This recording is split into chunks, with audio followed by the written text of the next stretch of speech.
Hello hello. इस lecture में आज हम पढ़ेंगे work done in an adiabatic process.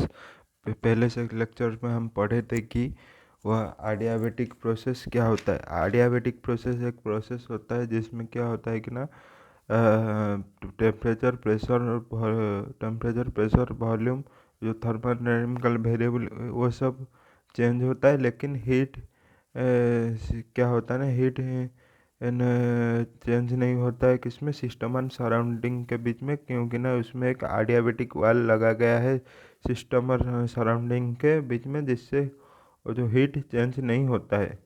चलो आज हम पढ़ेंगे उसका वर्क डन जो है उसका वैल्यू हम निकालेंगे क्या होता है एडियाबेटिक प्रोसेस में। ओके, क्या होता है पहले जानते हैं। पिछले सेक्शन में बोला था कि ना एडियाबेटिक प्रोसेस के work done by the system क्या होता है, work done on the system क्या होता है। चलो फिर से वही रिपीट कर देते हैं। पहले work done by the system में जो वैल्यू निकलेगा वो पॉजिटिव निकलेगा, और जो work done on the system में होता है ना जो प्रोसेस, इसमें क्या होता है ना, वर्क डन जो ऑन द सिस्टम होता है उसमें जो वैल्यू आता है वो नेगेटिव आता है। मैं बोला था work done by the system positive होता है, work done on the system में नेगेटिव होता है। फिजिक्स में पॉजिटिव होता है work done by the system, on the system में नेगेटिव होता है, लेकिन केमिस्ट्री में ये उलट होता है, work done by the system negative होता है और ऑन द सिस्टम पॉजिटिव होता है। फिजिक्स का उल्टा केमिस्ट्री में और थर्मोडायनेमिक्स में work done on the system होता है। चलो हम तो पढ़ेंगे अब हम। चलो work done by the system क्या कैसे होता है, मैं फिर से रिपीट कर देता हूँ। चलो work done by the system क्या होगा ना, जब लेके चलो एक यह एक सिस्टम थर्मोडायनेमिक सिस्टम में एक पिस्टन दिया गया है, उसमें पहले क्या था, वॉल्यूम V1 था और प्रेशर P1 इनिशियल था। जब हम सिस्टम उसके तरफ से एक एनर्जी लेकर ऊपर उठ जाएगा तो जो सर तो क्या होगा ना, उसमें जो होगा ना उसका वॉल्यूम V2 हो जाएगा और प्रेशर P2 हो जाएगा। उसमें क्या होगा ना, उसका वॉल्यूम जो है बढ़ जाएगा और उसका प्रेशर जो है ना वो घट घट जाएगा। जो प्रेस वॉल्यूम जो बढ़ जाएगा और प्रेशर घट जाएगा, उसमें क्या होता है ना, जो होता है ना एक इंटर जो टोटल जो इंटरनल एनर्जी होता है ना, जो काइनेटिक एनर्जी और पोटेंशियल एनर्जी का जो समेशन है, उसमें जो इंटरनल एनर्जी होता है वो घट जाता है, जिसमें क्या होता है ना इसका जो क्यों ना जो प्रेशर घट जाता है उसका क्या होता है ना, इंटरनल एनर्जी घट जाता है। इसमें क्या होता है ना, जो सिस्टम का अंदर जो हीट है ना वो उसका वैल्यू घट जाता है सराउंडिंग से, और उसका टेम्परेचर भी घट जाता है।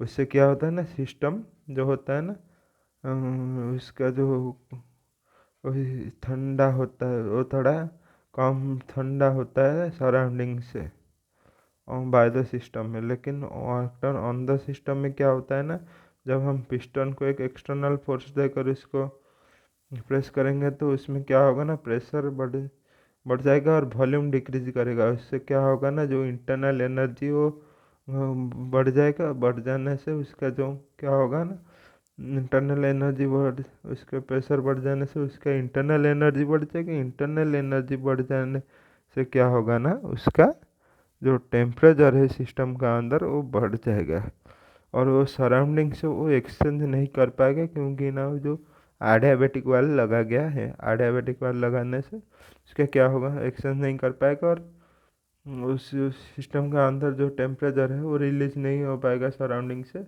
तो उसका जो सिस्टम का अंदर जो टेम्परेचर है वो बढ़ जाएगा। ऑन द सिस्टम में सिस्टम का अंदर जो टेम्परेचर होता है बढ़ जाता है सराउंडिंग से।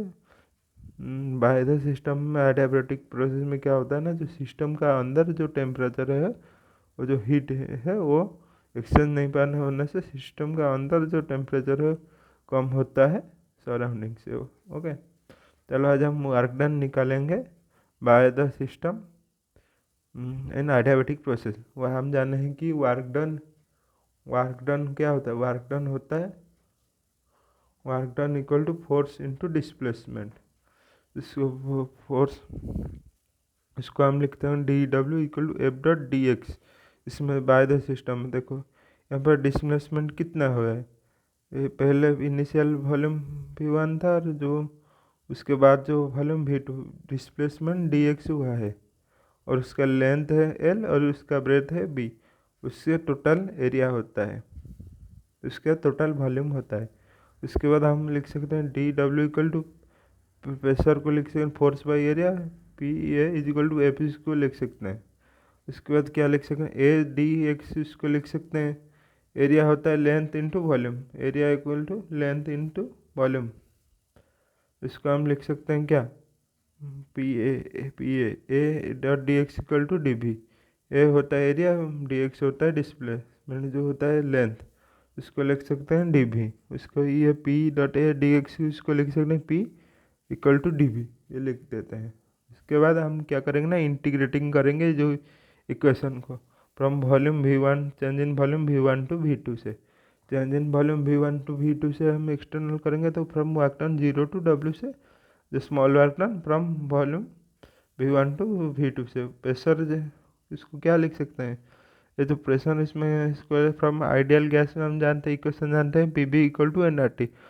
फॉर एडियाबेटिक इक्वेशन हम जो पढ़े थे क्या होता है, PV गामा इक्वल टू के, ये जो गामा का वैल्यू होता है CP बाई CV, ये जो क्या होता है इसको हम पढ़ेंगे अगले सेक्शन में, जो थर्मल प्रॉपर्टी हीट होता है इसमें पढ़ेंगे CP और CP। CP होता है molar heat specific heat of pressure constant pressure, CP होता है molar specific heat of constant volume.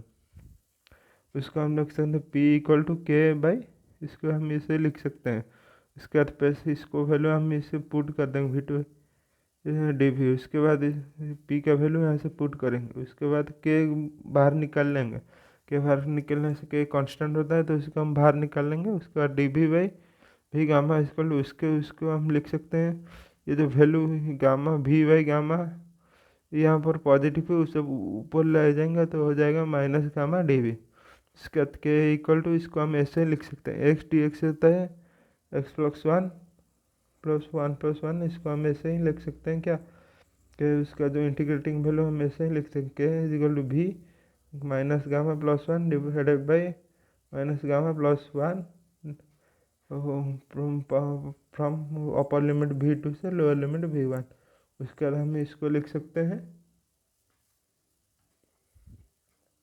के उसके बाद हम इसको पलट कर लिख सकते हैं, वो भी equal to one minus gamma one minus divide by one minus gamma from upper limit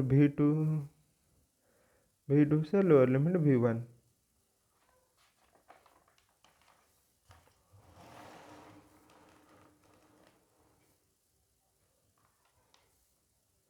उसके बाद हम क्या करेंगे ना, उसको जो W में निकला है, जो वैल्यू निकल रहा है उसको हम ऐसे लिखते हैं के जो वन माइनस जो गामा है उसको बाहर निकाल लेंगे, उसको क्या होगा के by one minus gamma into भी volume into volume power one minus gamma from upper limit V2 to lower limit V1। उसको हम लिख सकते हैं के divided by one minus gamma from, इसको हम मल्टीप्लिकेशन करें, इसका वैल्यू हम ऐसे पुट करेंगे अपर वैल्यू जो भी में है उसका अपर लिमिट का वैल्यू से लोअर लिमिट उसको माइनस कर देंगे तो क्या होगा, इसको ऐसे हम लिख सकते हैं। उसके बाद वर्क डन क्या होगा, उसके बाद वर्क डन होगा वन, उसके बाद के को हम अंदर मल्टीप्लिकेशन कर देंगे तो इसको वैल्यू हो जाएगा के का मल्टीप्लिकेशन कर देंगे। उसके बाद वी नो दैट पी भी गामा इक्वल टू के हम जानते हैं, देन हम ऐसे लिख सकते हैं P1 V1 gamma equal to P2, क्यों ना के एक कांस्टेंट है। ओके, उसको हम ऐसे लिखते हैं, मैं थर्मल जो work done due to thermal isothermal process में बोला था P V equal to RT जो बोला था PV1, इसको हम ऐसे भी लिख सकते हैं जो बोला था कि प्रेशर घट जाएगा तो वॉल्यूम कम जाएगा, और एक में सिस्टम में क्या हो जाएगा वॉल्यूम बढ़ जाएगा तो प्रेशर घट जाएगा। हम ऐसे लिखते हैं, इसमें अगर प्रेशर बढ़ जाता है इसमें प्रेशर कम जाता है, और इसको न्यूट्रलाइज करने के लिए उसका वॉल्यूम बढ़ जाता है और इसका वॉल्यूम डिक्रीज हो जाता है, और उसका वैल्यू ही कांस्टेंट ही होता है, लेकिन कांस्टेंट होता है प्रेशर वैल्यूम उसका चेंज होता है, लेकिन उसका वैल्यू जो आएगा, अगर 5 × 2 इसका वैल्यू क्या आता है, 10 आता है, लेकिन कांस्टेंट होता है। ऐसे ही इसका तो हम इसको लिख सकते हैं P2 गामा इक्वल टू के, इसको हम लिख सकते हैं। उसके बाद V2 गामा डिवाइडेड बाय, हम यहाँ पर V2 ऊपर से मल्टीप्लाई करेंगे, उसके बाद नीचे से भी मल्टीप्लाई कर इसको इससे लिख सकते हैं। उसके बाद P2 V2, जो V2 ऊपर था ना, इसको ये V2 यहाँ देकर, ये V2 यहाँ देकर, ये जो V2 से ये V2 ऊपर जाएगा और माइनस हो जाएगा, उसका वैल्यू के हो जाएगा। उसके बाद P2 V2 इक्वल टू के डिवाइडेड बाय V2 गामा -1, इसको हम लिख सकते हैं P2 V2 इक्वल टू के V2 माइनस गामा पावर 1, इसको हम लिख सकते हैं P2 इक्वल टू के V2 1 माइनस गामा। इसको ये हो गया इक्वेशन 2। सिमिलरली इक्वेशन हम और एक इक्वेशन लिख सकते हैं P1 V1 के V1 1 माइनस गामा। V2 को ऐसे लिखने से P1 V1 को हम ऐसे ही लिख सकते हैं। तो हम ये जो दो इक्वेशन 2 3 को हम इक्वेशन 1 में पुट करेंगे, होगा। इक्वेशन 1 में जब पुट करेंगे, पुटिंग इक्वेशन 2 ठीक है, इक्वेशन 1 से हम पुट करेंगे तो क्या निकलेगा, इक्वेशन 1 से हम जब पुट करेंगे तो इसका वैल्यू ऐसे ही हो जाएगा 1 माइनस P1, इसका जो कि ये जो वैल्यू था ना, इसको हम ऐसे लिख सकते हैं P1 के V1, इसको लिख सकते हैं P1 P2 V2, इसको लिख सकते हैं P1 V1। उसके बाद इसको हम क्या करेंगे, आज जो हम जानते हैं 1 mole for 1 mole gas PV equal to RT, then इसको हम लिख सकते हैं P2 V2 equal to RT2। और क्या लिख सकते हैं P1 V1, R तो कांस्टेंट है ना, उसमें R सब कांस्टेंट हो जाएगा, R1 और R2 नहीं लिख सकते हैं। इसको हम लिख सकते हैं P1 V1 equal to RT1, P2 V2 equal to RT2। इसका वैल्यू हम ऐसे पुट कर देंगे तो क्या होगा, इसको पुट कर देंगे 1/1 minus gamma RT2 minus RT1। उसके बाद हम R ले आएंगे राइट साइड को, तो क्या होगा, W1 equal to RT2 minus R whole multiply T2 minus T1 divide by 1 minus gamma. यह होता है बाय द सिस्टम। वैसे ही ऑन द सिस्टम है वो, इसका वैल्यू इसमें नेगेटिव हो जाएगा। ये था work done value in adiabatic process. On the system में नेगेटिव होगा, बाय द सिस्टम में क्या होगा, W work done equal to RT2 minus final temperature by R, final temperature by initial temperature divide by 1 minus gamma. Okay, thanks you.